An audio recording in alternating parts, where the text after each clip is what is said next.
什么意思啊？哼！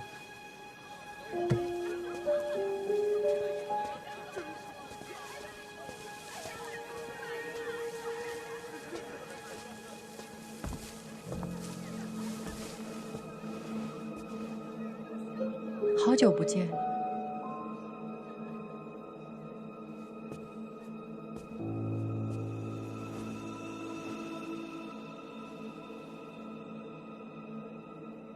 陛下命你留在信阳，若无旨意，不可回京。我抗旨，就是偷偷回来的。你现在可以去告我，一告一个准。回京都是想做什么？给你的，别怕，只是我的一份贺礼。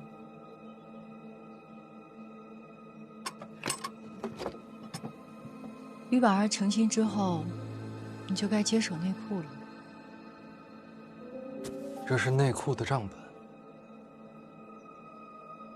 还算有诚意吧？不惜抗旨回京，就为了送这个？成亲那天，我要见见婉儿，她是我的女儿。成亲是她一生中最重要的日子。我没有过那样的生活，但是我希望她有。我也想给她留下最美好的回忆。所以婚礼期间，你我休战。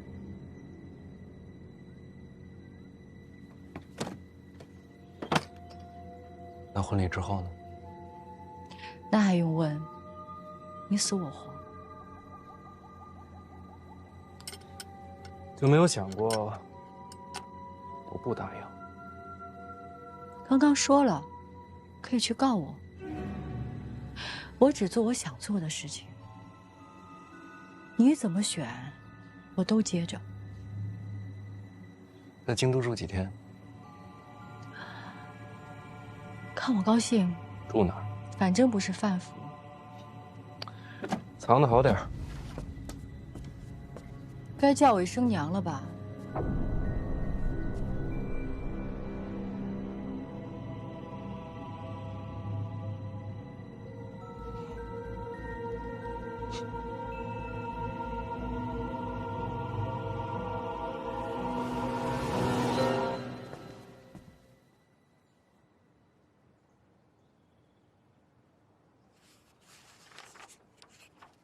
慢点看，别对着强光，不着急。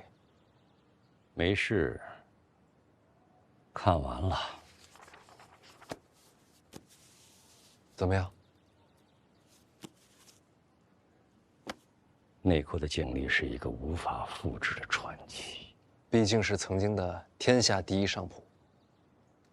有史以来天下第一商铺都不为过，多少奇思妙想，分铺开遍天下。还要皇室撑腰。如今看来，这账面上亏损了2000多万两。李云瑞这个生意做的，就该掉脑袋。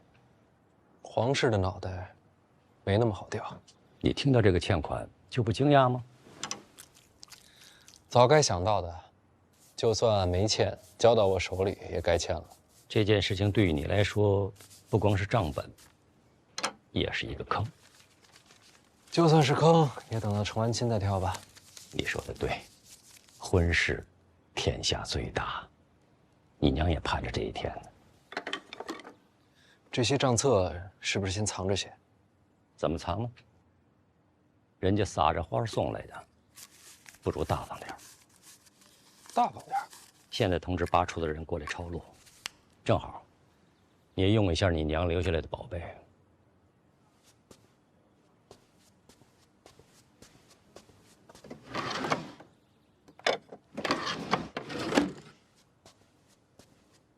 抄完之后呢，都给谁看？该看到的都可以用。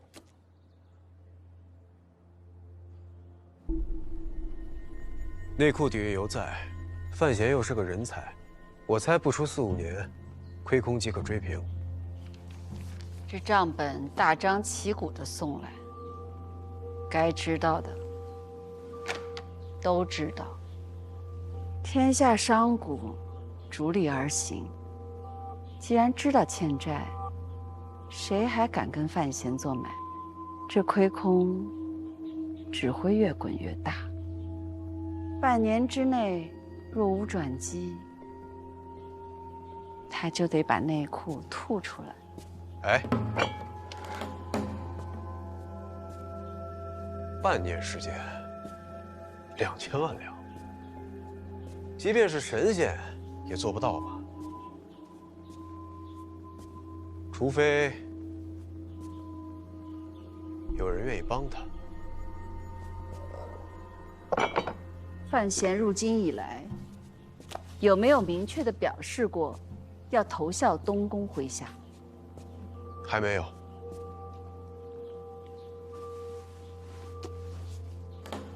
2000多万两的大客，换个礼尚往来，不过分吧？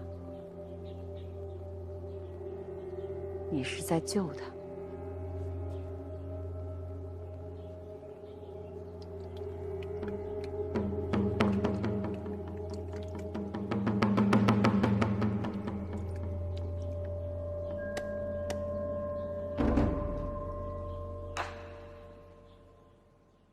想救你的人不多，落井下石的人不少。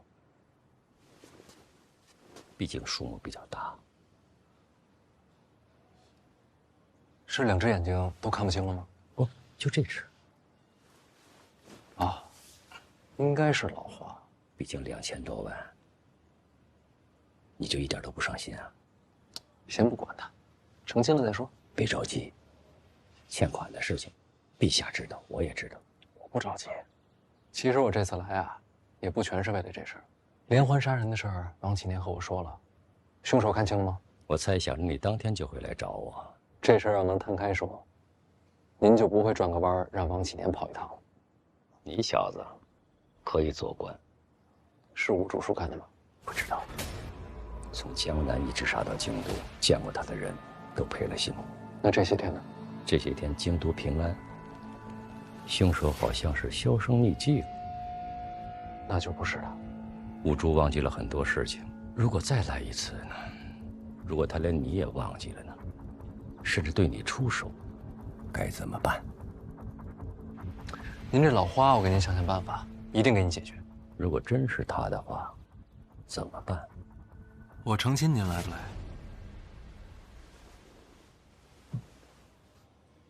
那是你的家宴，就是家宴才会请您啊。我早就没有家了。这不还有我呢吗？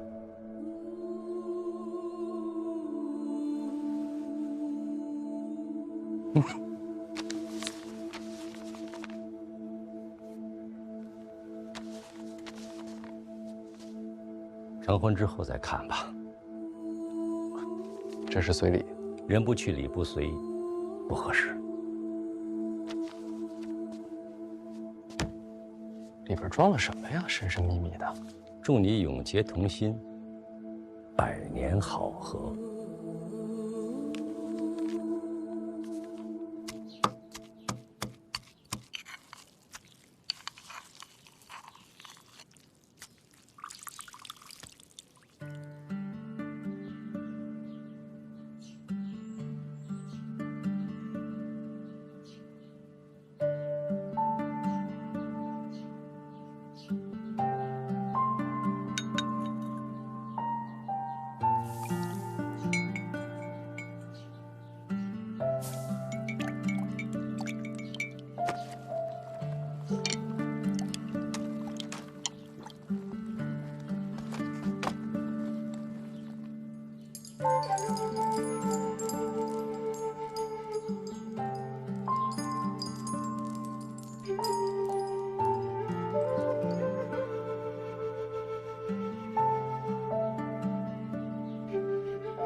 母亲大人，别动。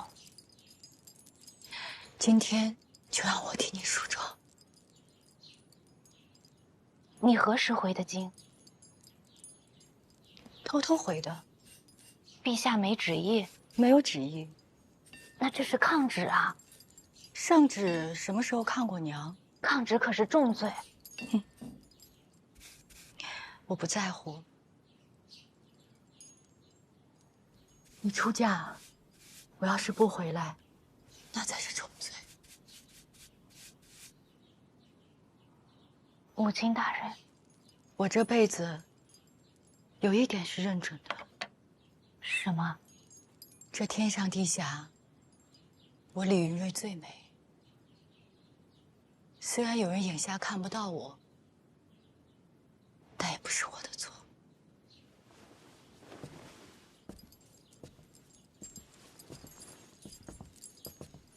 您说的是谁？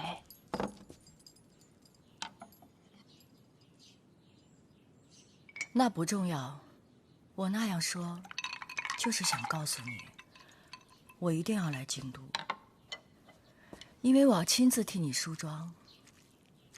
在这人间，如果我允许有另一个人比我更美，那个人必须是你。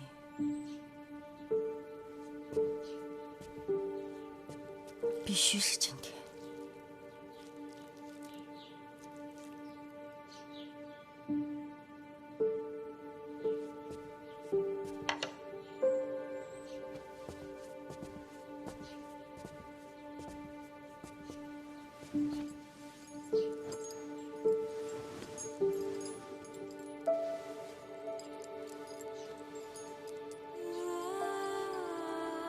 从小到大，你都是孤身一人，过得不快乐。如今也无法弥补，只有今天，让我尽一次母亲的责任，让我亲自将你送入到人生的下一程。娘，别哭，现在胭脂刚好。娘，以后能不能不要再跟范闲争斗了？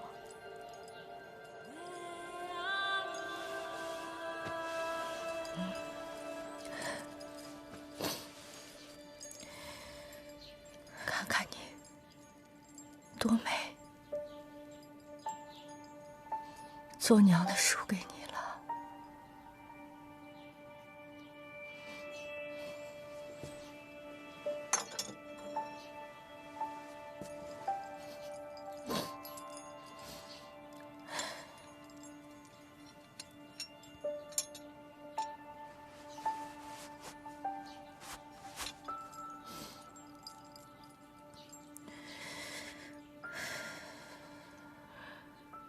该做的我已经做完了。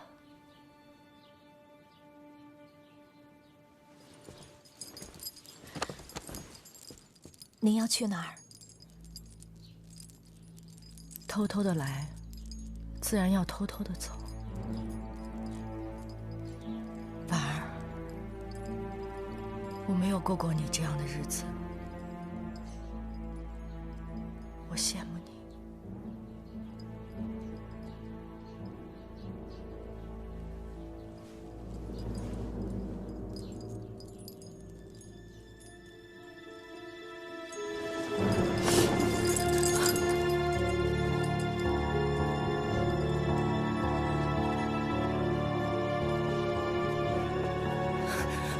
站住！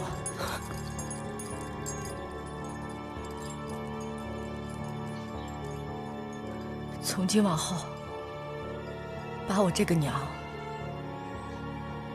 从你心里给挖出去。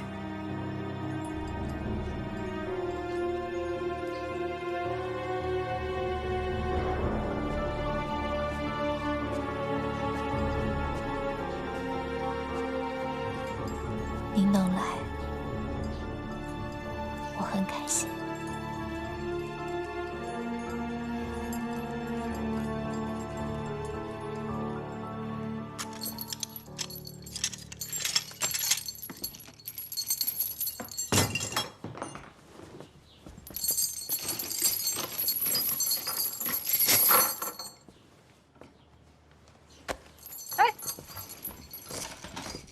儿啊？还能去哪儿啊？你放过他们吧。我就害怕你不放心，所以让你和我一同去。我又不会武功，真有什么意外，随时向我动手。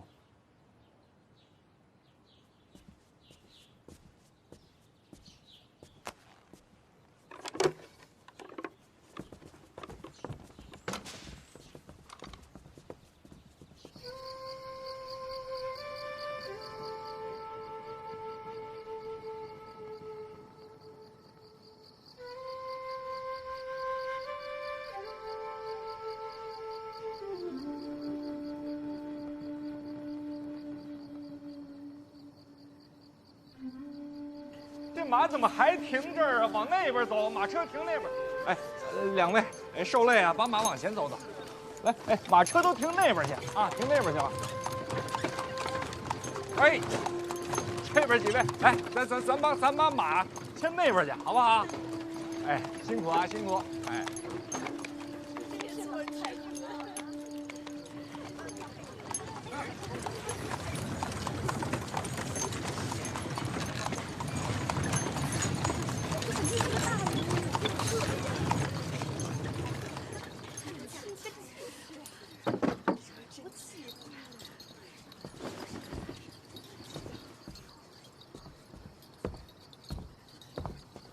参见太子殿下。你是那个王启年哦？带礼物的，跟我进去。我知道你要说什么。家宴，你们就不用跟着了。都谁到了？那。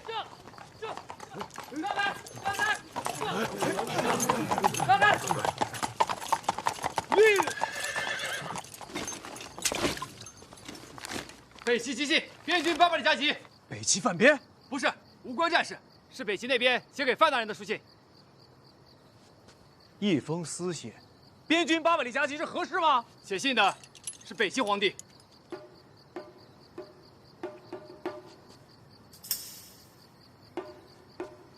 哦，哪有新郎官亲自倒酒？家宴无所谓规矩。怎么，我成亲，你比我还紧张？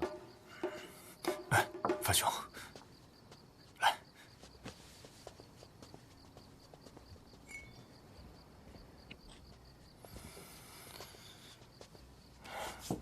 若若姑娘在府里吗？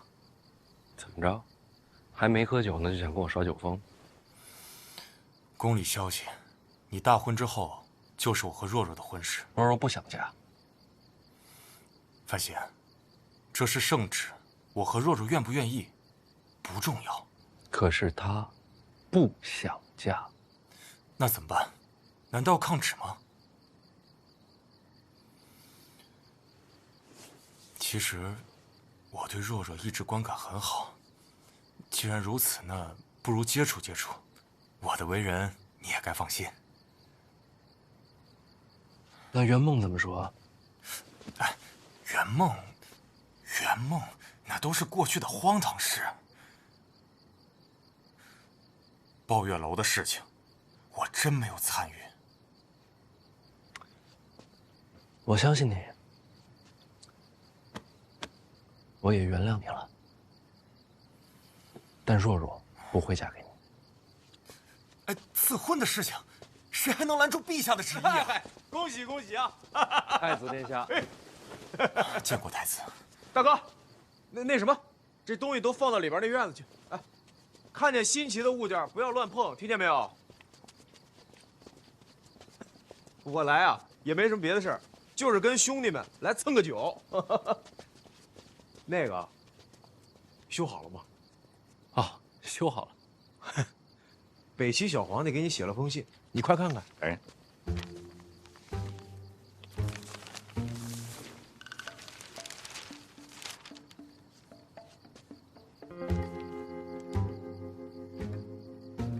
催我更新的，什么意思啊？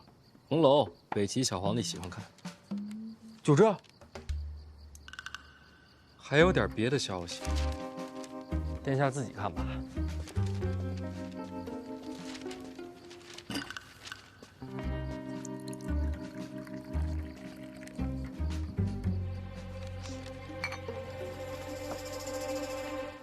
天下4大宗师苦荷要收若若当关门弟子。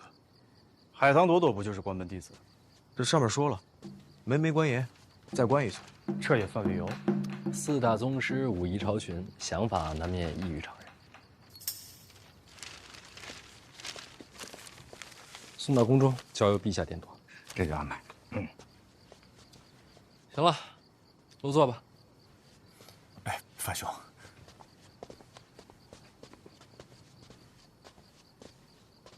范兄，你这是怎么做到的？你觉得这婚事还能成吗？ 瞧在4大宗师的面上，陛下这此婚恐怕会不了了之。4大宗师凌驾于王朝之上，你觉得这是好事吗？一向如此啊。我随口一说，你别在意。赶快入席吧，冷菜快上。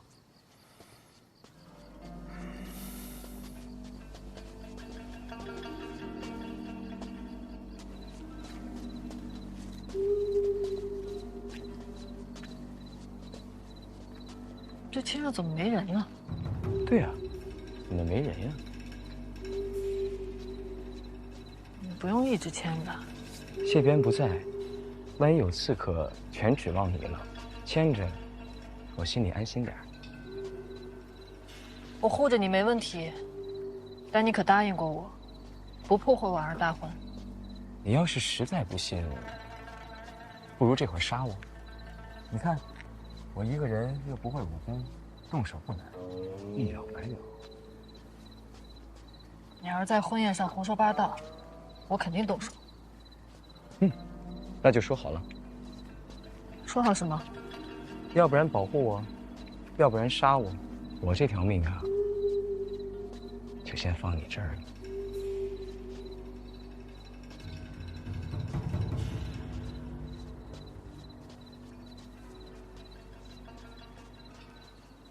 哎，你娶了婉儿，咱也算是亲戚了，咱们是一家人。大哥，我不骗你，为了咱兄弟这事儿，我是整宿的睡不着觉啊。这内库亏空这么多，咱们怎么办呀？太子为人突出一个慈悲。还有一点啊，我看这北齐对你也是颇为看重，但是咱们这内库亏空再多，那是咱大庆国的事儿，可不能拿别国的钱银来填这窟窿，这是大忌。太子不必多虑，北齐小皇帝就是再喜欢红楼，也不能倒贴2000多万两，哪个世界也没有这么催更的。也对啊，这话说回来，内库亏空到底该怎么办呀？今日范县大婚，不提这些。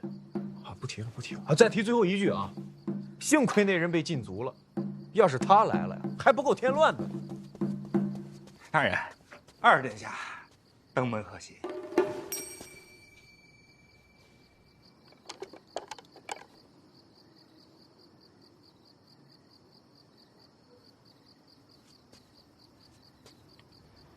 得亏是自己个儿来了，要不然这儿啊还真容不下。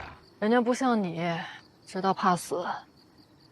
死我也怕吧，但不是最怕的。那你最怕什么呀？我怕的是波澜不惊，无趣儿啊。莫名其妙。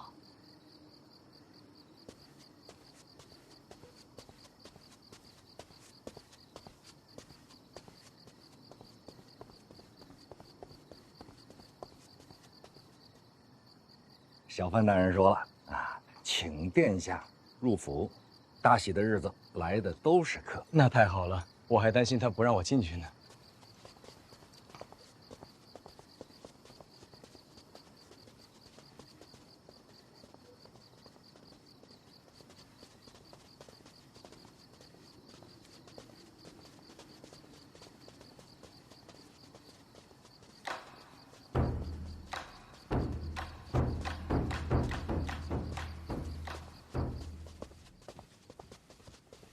殿下请。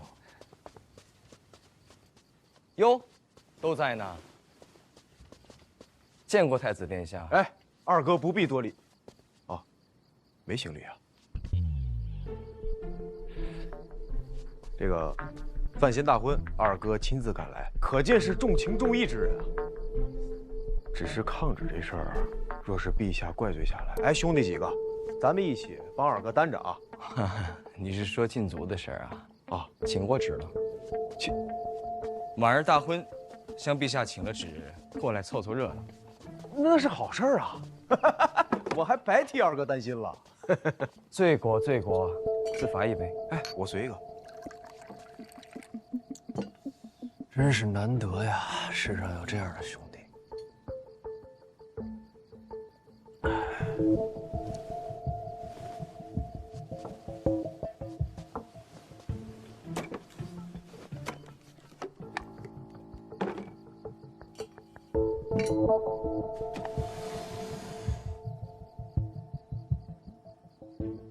随礼。多谢。打开看看。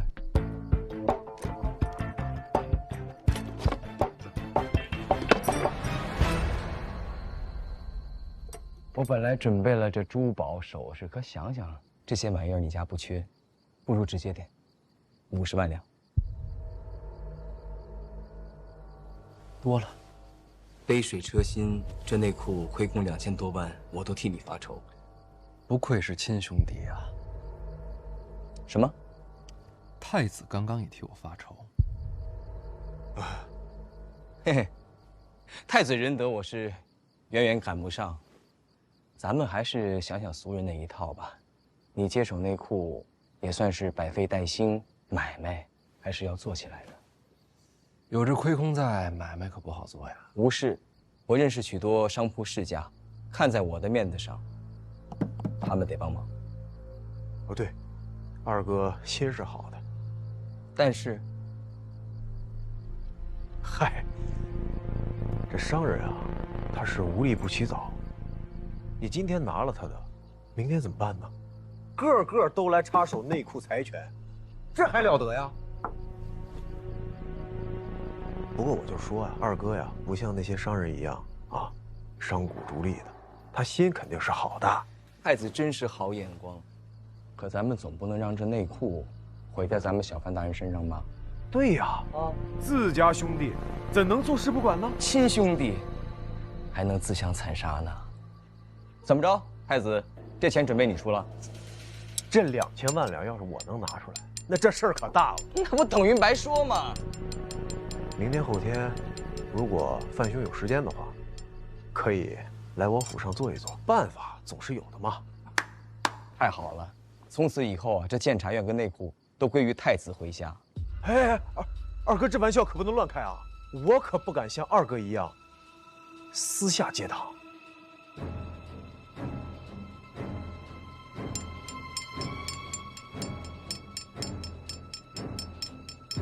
我这边你也考虑考虑，不用投效，正常买卖各取所需。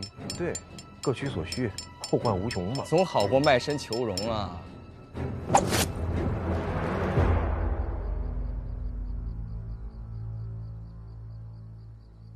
哼，又说话了。唉，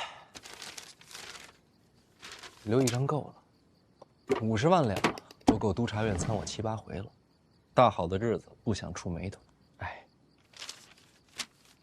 太子听说过蜜月吗？是一种甜食吗？不是，意思就是说婚后我得跟婉儿休息一段时间，不谈公事。太子的心意我领了，这东宫呢，我也就不去了。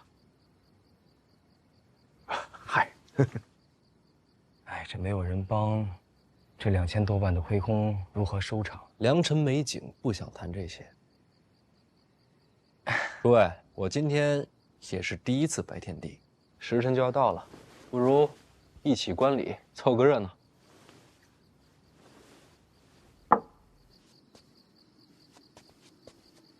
良辰已至喽！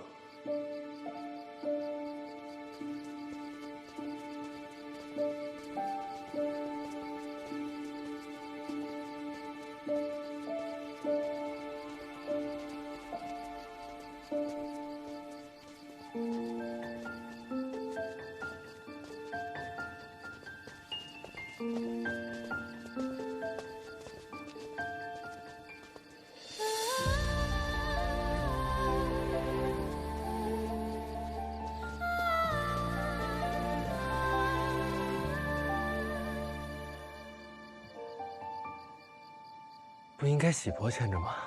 这差事是我抢的，重要时刻我要见证。两心一线，永不分离。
婉儿，我有话要对你说。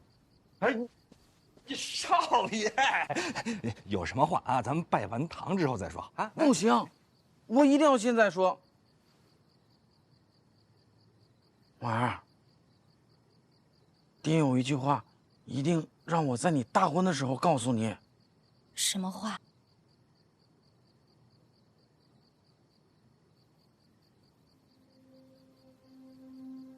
他让你一定要照顾好大宝。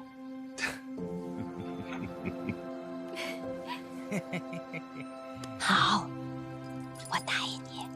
嗯，我说完了啊，说完了，好，我说完了，好嘞，大宝说完了，说完了，哎，好嘞。来，开始。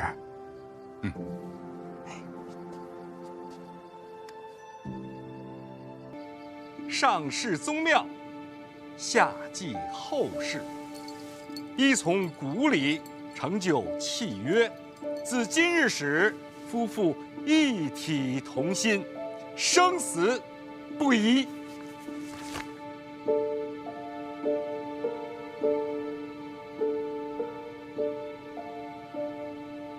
新人行礼，一拜天地神庙。此为诸礼之本，拜。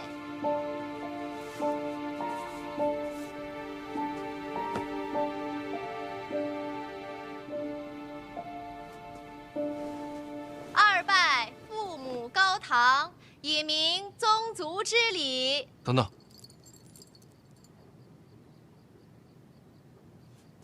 姨娘，你坐那儿。万万不可！我不是范家主母，礼法上做不得。礼法不认，我认。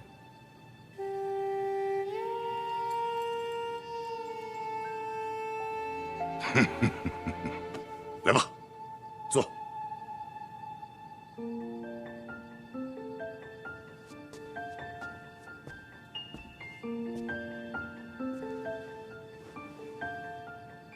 二拜父母高堂，以明宗族之礼，合体同亲。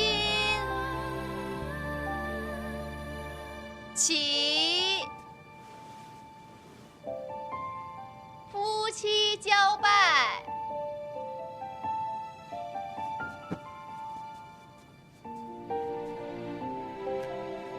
拜。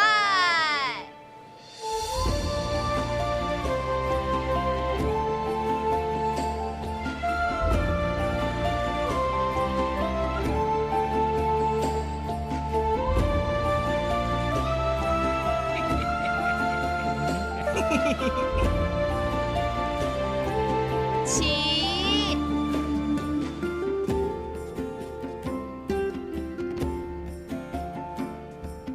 自此夫妻交拜，契成。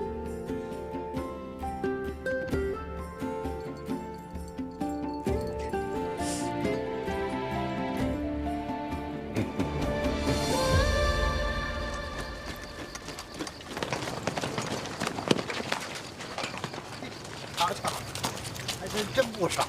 嘿，咱庙会这个。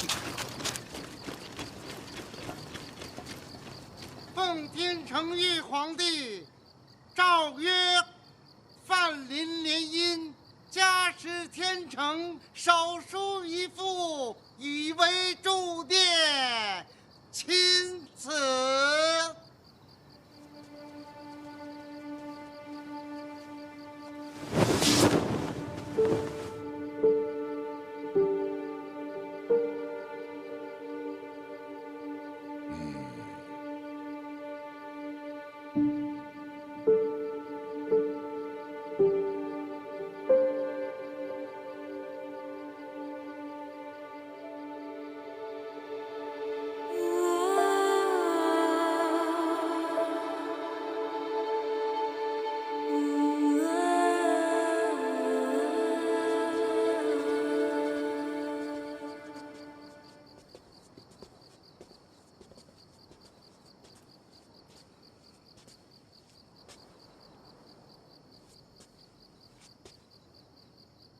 要不要我送你回府？啊，不用，多谢啊。谢什么？林拱的事儿没说出口。我答应过你，不会破坏婚礼，说出去的话，总要算的。总之，谢谢你。婉儿能有今日，真的很不容易。婉儿也是我妹妹。那我走了。啊，一路小心。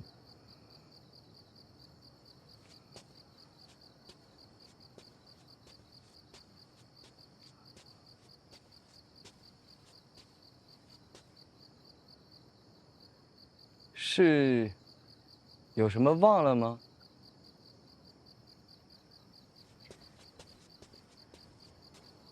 你一个人，我还是送你回去吧。那也好，身家性命就交给你了。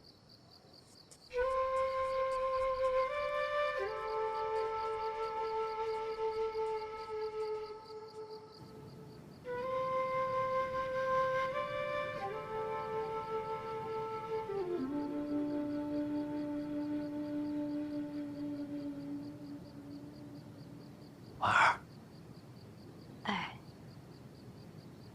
你出来啊！别躲床底下了，都听见了。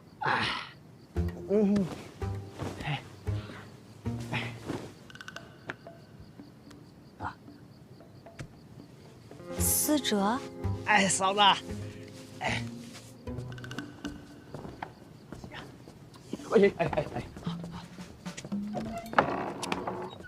早生贵子，早生贵子。这些个封建陋习，回头我揍他一顿。哦。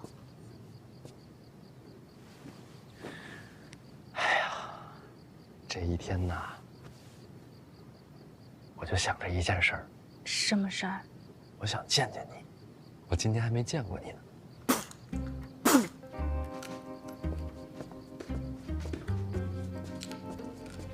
谁呀？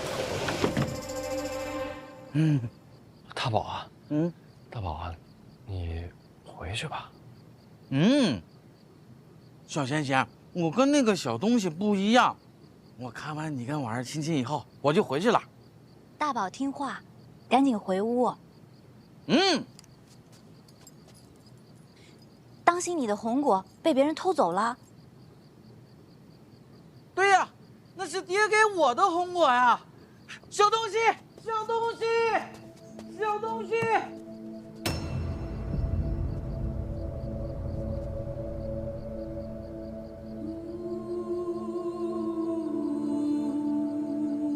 这一晚上这么忙的吗？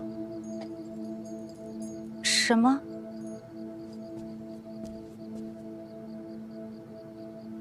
没什么，婉儿，对不起啊，我得出去一趟，很快回来。回来我跟你解释。哦。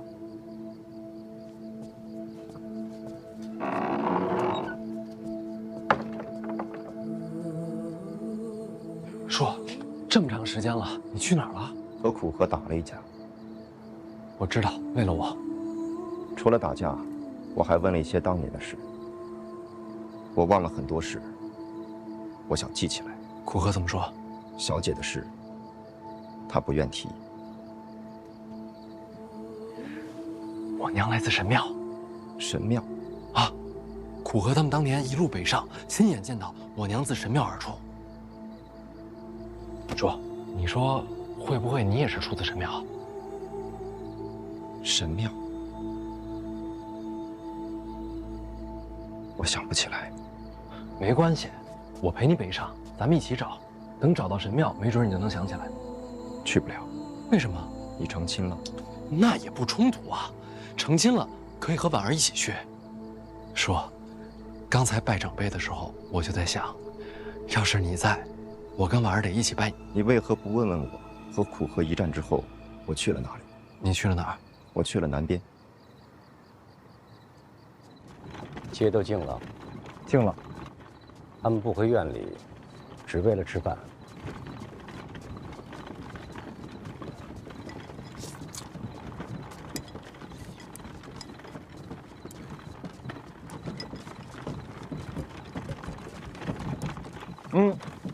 在哪？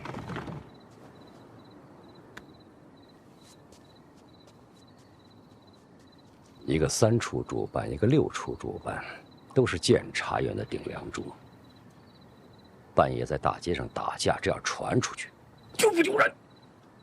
不至于啊，谁说不至于啊？丢人也丢不着我的人呢。我天天蒙着个脸，京都上下监察院内外，哪个知道我的名字？你隐藏身份就是为了打架活得出去是吗？是他先动的手。不是，这个今天什么日子？我徒弟大婚。我知道，你这贼眉鼠眼的，一看就没好事儿。我得拦着他呢。哎，你是怎么看出我贼眉鼠眼的？不，就你这姿势就贼眉鼠眼。你吃个馒头，你就把面具摘了，你好好吃。我又不是没见过你的脸，这大街上也没人，你还怕谁看着啊？吃你的面。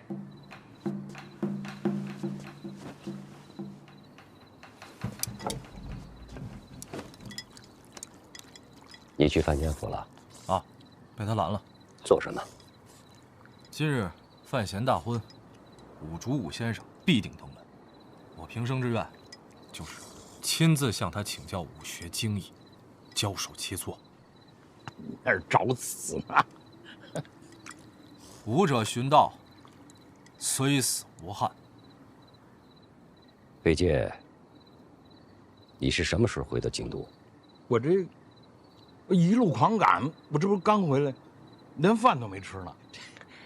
一路南下，我就惦记这口呢，还得说京都啊。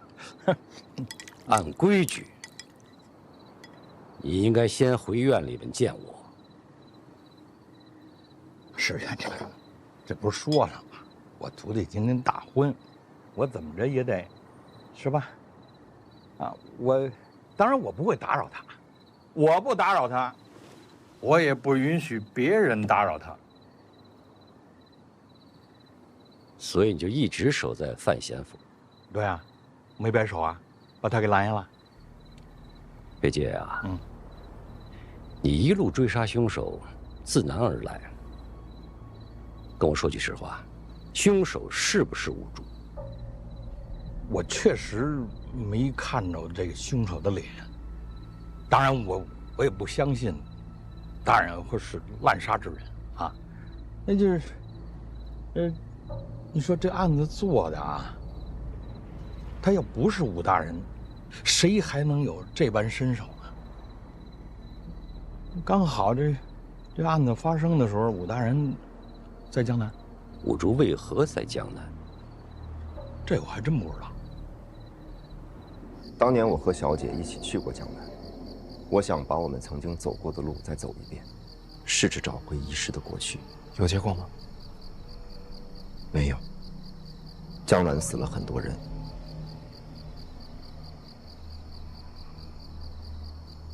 我听说了。我没动手。那就不是你啊。那是有人要陷害你。顺着这个思路往下想，第一，考虑谁陷害你能得到好处；第二，要知道你南下的行程；第三，可只能是我。为什么？我暗中查过死者，出手之人，宗师手段。那就是4大宗师之中有人要陷害你，是不是四姑剑？杀人者没用真气。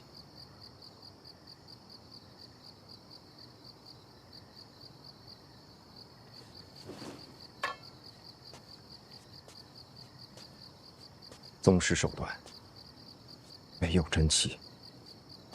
放眼天下，舍我其谁？可是你说了，你没动手。是，我记得自己没动手，那就足够了。记忆丢失，有第一次，就可能会有第二次。我不能相信自己。范闲，我在。按道理讲，我不该再见你。哪有这种道理？我遗落过去，前世难寻。如今在这世上，我只有一个目的，就是保护你。若我失控会伤害你，我就会立刻远离，从此再也不出现在你身边。叔，你不能丢下我。你看清楚。看清楚什么？我看不见。这上面有血吗？没有。如果我记忆扭曲，遗忘过去，现实总该留下痕迹。我看得很仔细，这上面干干净净，没有一丝血迹。这一路上，我一直没让它沾水。那就说明不是你。记忆不再可信，现实不再可信，我连自己都不能相信。如今我出现在这里，因为我相信你。说，你永远可以相信我。好。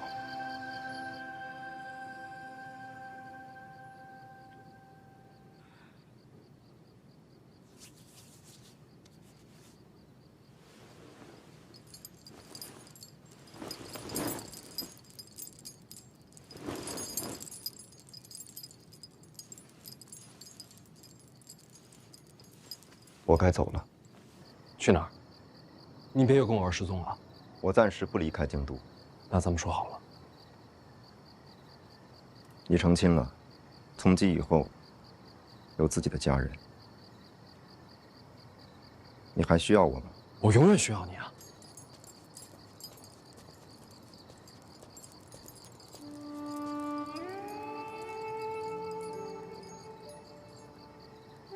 没有永远。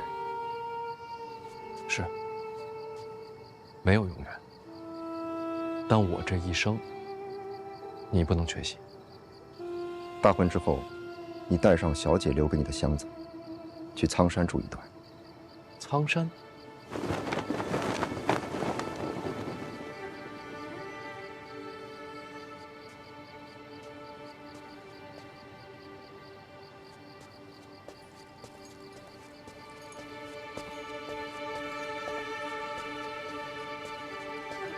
那人是谁呀？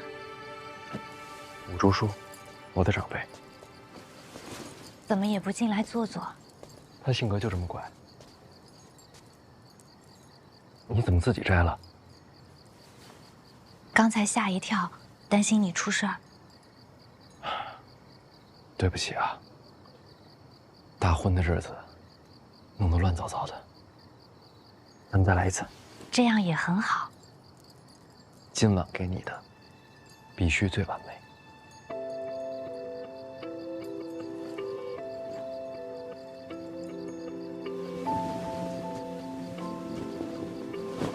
相信我。我从小在宫里生活，父亲与母亲不便探望。每到晚上，我会一个人住在一个很大的房间里。从那个时候起，我就特别喜欢看星空，因为除了星空，也没有什么可看的了。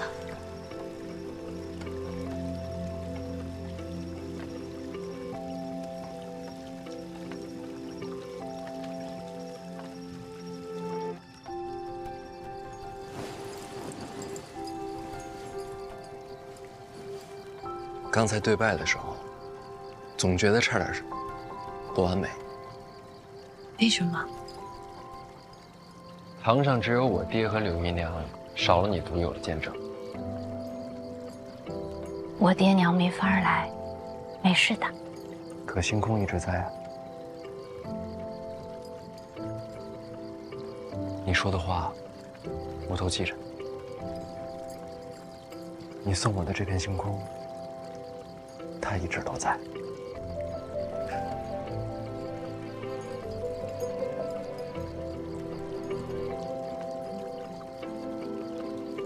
他看过你的孤独，也该看着你幸福。从今往后，你再也不是一个人了。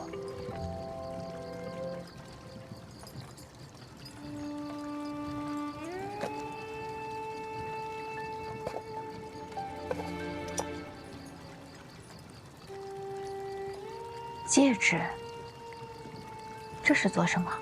我自己做的，新婚良人以此为凭，共许余生。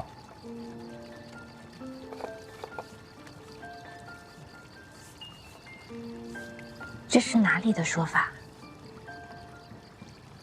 我记忆中那个世界。回头，我把我那些记忆都说给你听，好不好？来，该你给我戴。对，就无名指。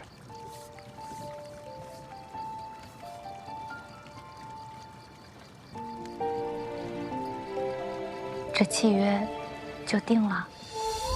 星空见证，往后余生再无多幸。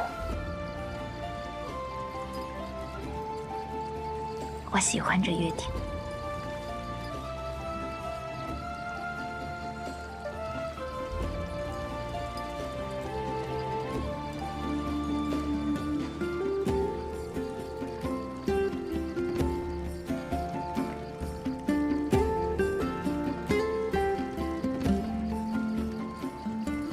我竹叔是跟你从小一起长大的，从儋州到京都，那应该有很多故事吧？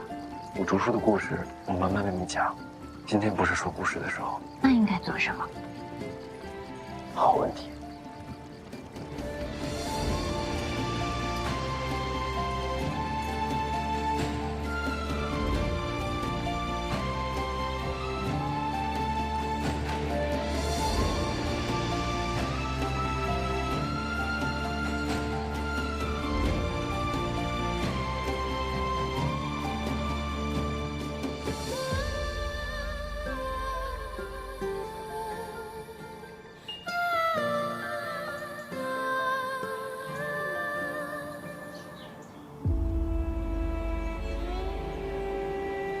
大人，起来啦！来，夫人，来，这边来，这边来。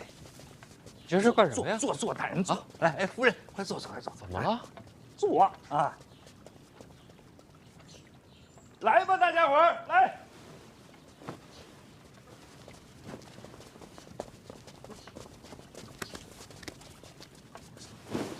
一叔这是出什么大事了？怎么全来了？大人，今天您新婚，我们应该来拜会的啊。夫人，属下王启年，拜会夫人。邓子越携一处同僚见过夫人。行了，都是同僚，拜什么拜？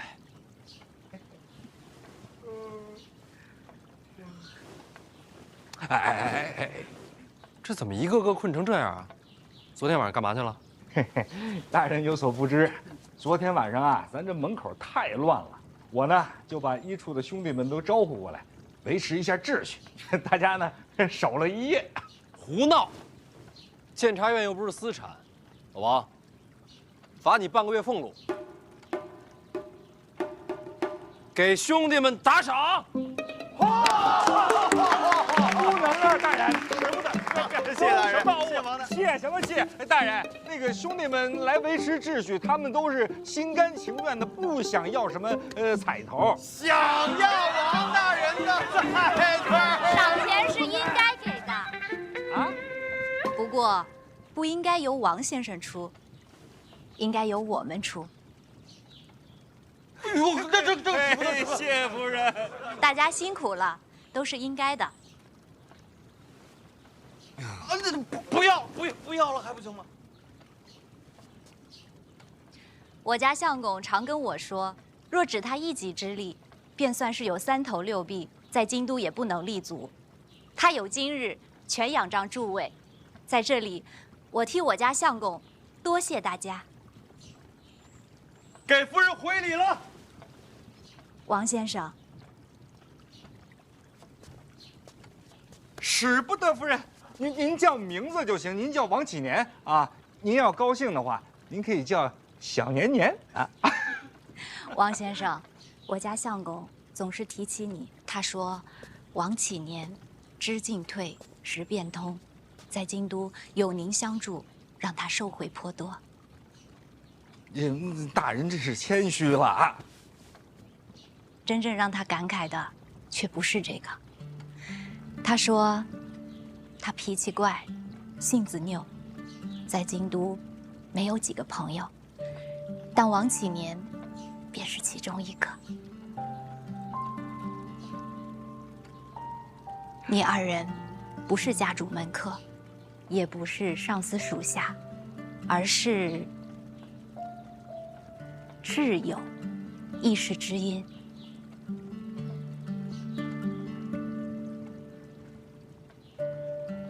王先生，多谢你一直与我相公同行。夫人，我跟您磕一个得了，我。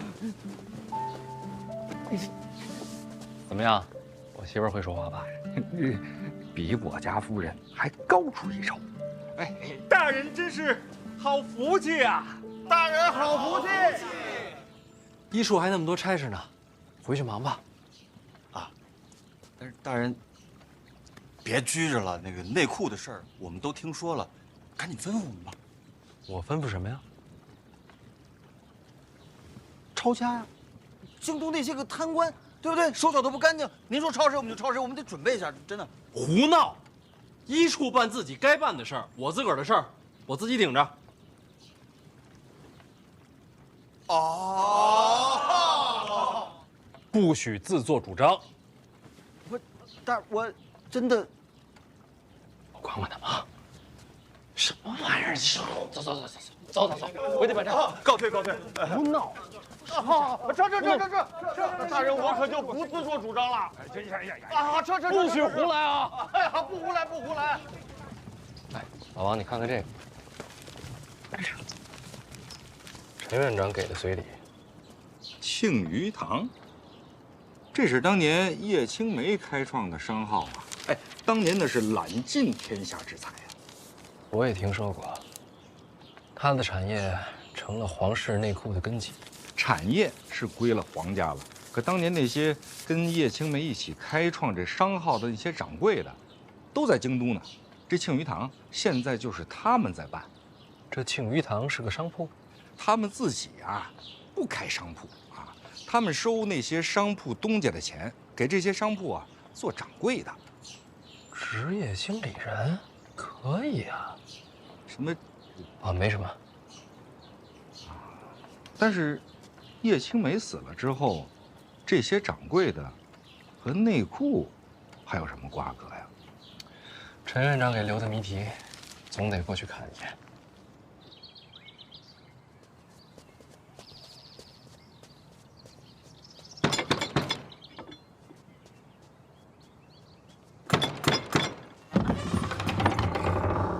哟，您还亲自来应门了。这位便是庆余堂的大掌柜，啊，这位便是监察院提司范闲范大人。请。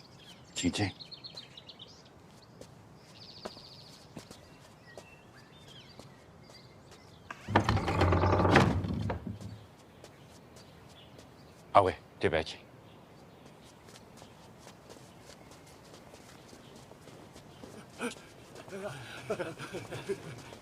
小范大人，小范大人，这些啊，便是庆余堂的掌柜们啊，他们见了大人高兴。他们这是高兴什么呢？这边请。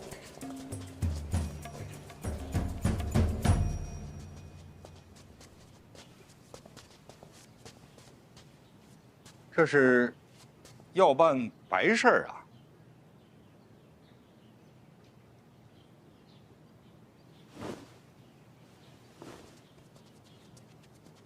是什么意思？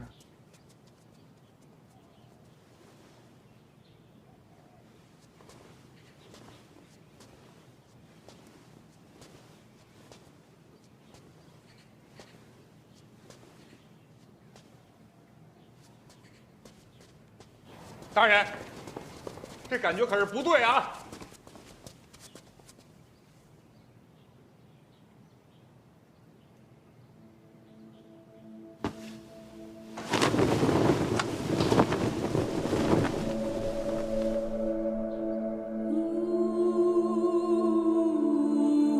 叶青梅。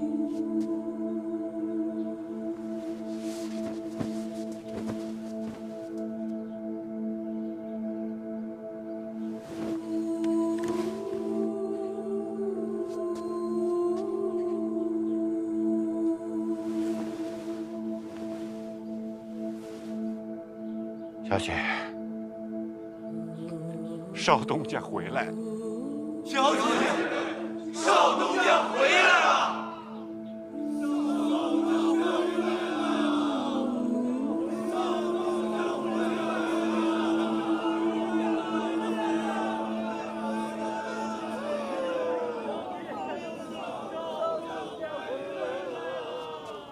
好了，我会陪少东家好好聊的。你们在这儿啊，惊着少东家了啊！告辞。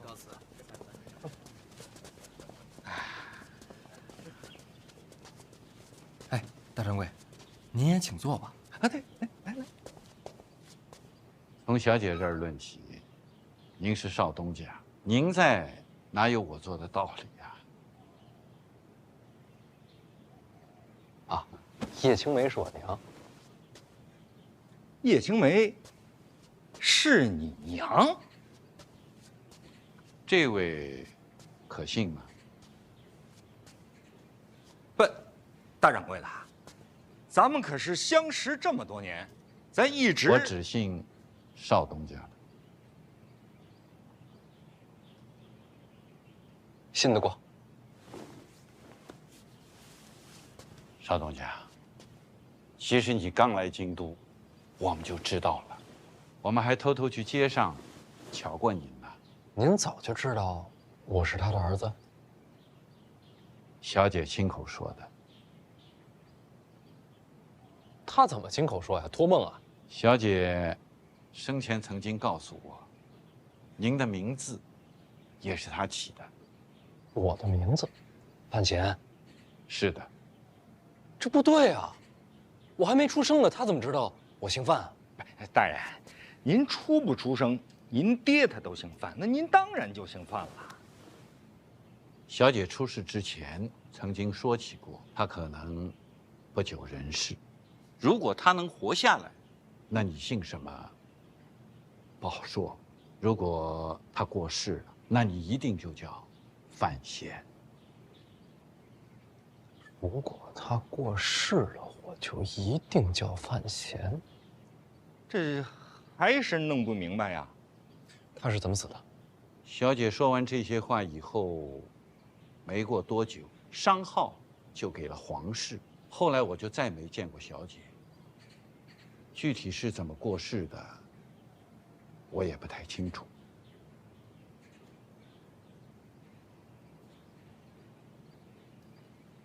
我来京都这么久，您没想着来见我？少东家可能不知道，我们这些人啊，被盯着呢。陛下亲自下过旨，叶家的旧人，一个都不许离开京都。皇室忌惮，忌惮你们，忌惮小姐。尽管小姐已经离开人世这么多年了，可他们还是胆战心惊。就连我们这些曾经帮着做买卖的人，也被暗中盯着。我们不敢来找您，怕给您惹麻烦。可是，您到京都以后的种种事迹呢，我们都知道。您当年一直待在他身边做事，小姐信任，让我总管京都商号。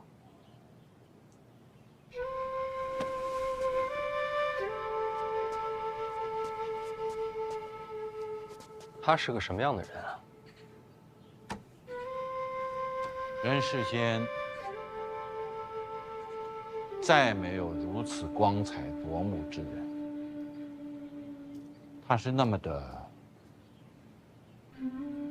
完美，除了经商以外，天文地理他无所不精。他知道大海为何有潮汐，知道月亮因何有圆缺。小姐还会写诗。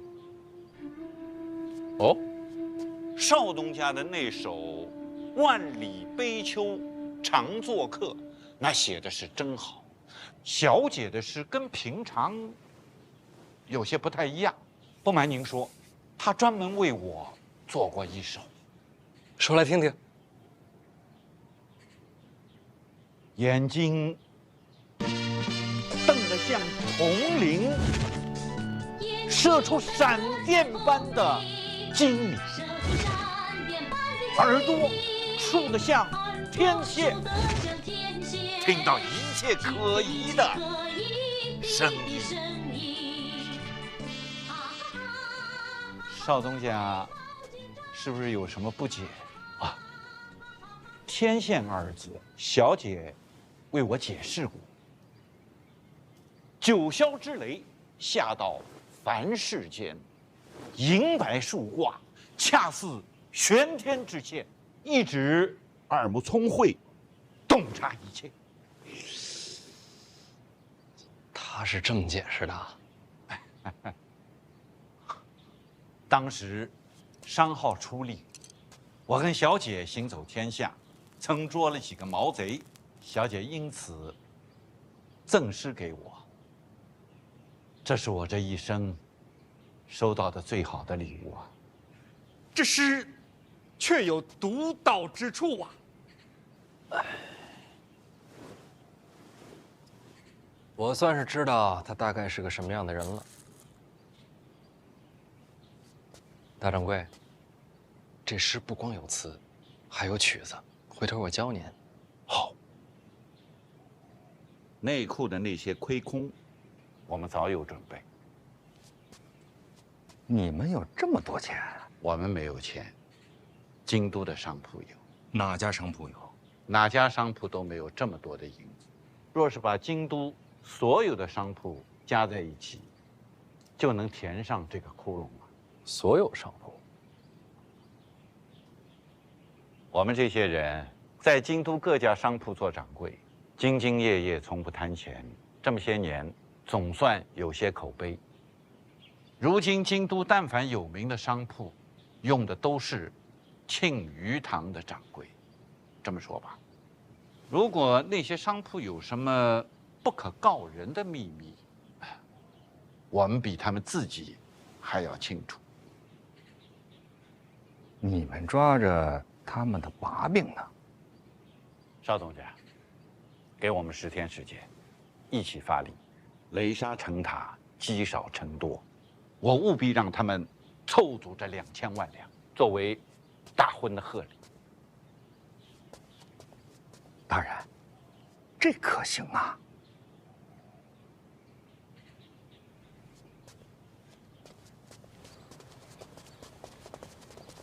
少东家放心，咱们村长交给我们，不会影响你的官声。威逼商铺收取钱财，你们怎么收场？不放事儿，大不了不做掌柜了。行商者最重利，弄不好啊，他们会雇凶杀人，到时候你们会有危险的。没关系，我们都已经活到这把岁数了，已经心满意足了。不行，如果是我娘，她会这么做吗？刚才听掌柜提起我娘，光芒万丈，话里全是自豪。我想，如果是她，不会这么选。少东家，情势危急。我娘有没有遇到过情势危急的时候？她当年妥协过吗？内库亏空，我自己办。少东家，2000多万两，非一人之能力所为啊！不管多难，我也要试试。做儿子的总不能给老娘丢脸。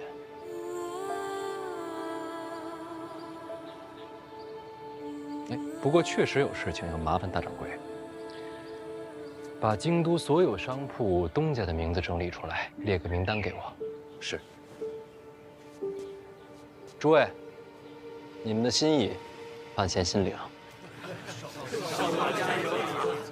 大掌柜，留步。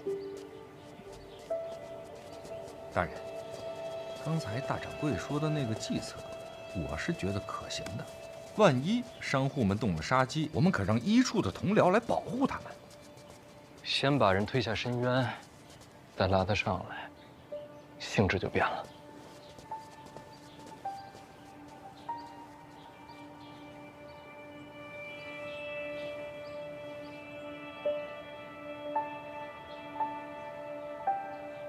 少东家真是个善良的孩子。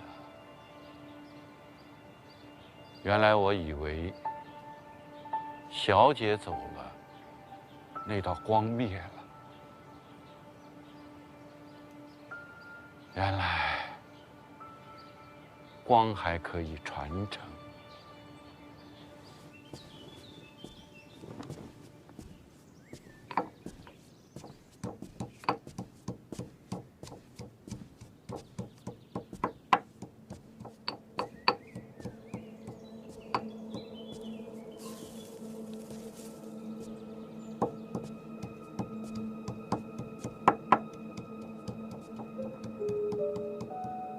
站着干嘛呀？当自己家一样坐。姑姑，这就是我家。那你还客气什么？随便坐。